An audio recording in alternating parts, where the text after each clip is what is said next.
ગુજરાતનો આવાજ।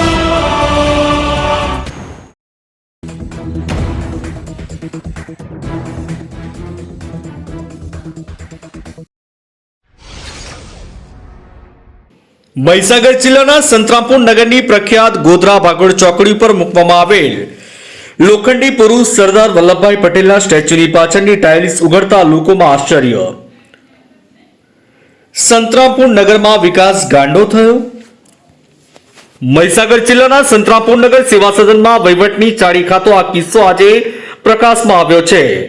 સંતરામપુર નગરમાં આવેલ પ્રખ્યાત ગોધરા ભાગોળ ચોકડી પાસે મૂકવામાં આવેલ લોખંડી પુરુષ સરદાર વલ્લભભાઈ પટેલના સ્ટેચ્યુના પાછળની ભાગમાં મોંઘા ભાવની લગાડેલી ટાઇલ્સ ઉખડી જતા બે ઈંટોના ટેકે મૂકીને તેને ઊભી રાખવાનો પ્રયત્ન જેને કર્યો હતો, પરંતુ કેમેરા સામે વાત છુપીને રહેતા આજે મીડિયાના ધ્યાને આવતા મીડિયા દ્વારા નગરમાં વિકાસ ગાંડો થયો છે તેવી સ્થિતિ જોવા મળી।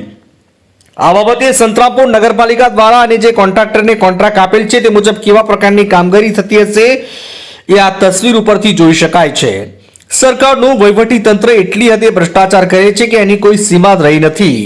ત્યારે દેશના સર્વોચ્ચ નેતાના સ્ટેચ્યુની પાછળ ઉખડી ગયેલી મોંઘામાં મોંઘી લાદી વહીવટી તંત્રની ચાવીરૂપ પોલ ખોલીને ઇશારો કરી રહી છે, તો પછી નગરના બીજા વિકાસની અંદર કેટલો ભયંકર ભ્રષ્ટાચાર થયો છે એ કહેવું મુશ્કેલ છે।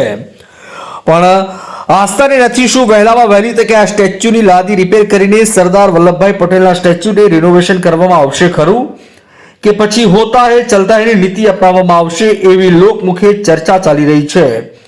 સંતરામપુરથી અલ્પેશ ત્રિવેદીનો રિપોર્ટ।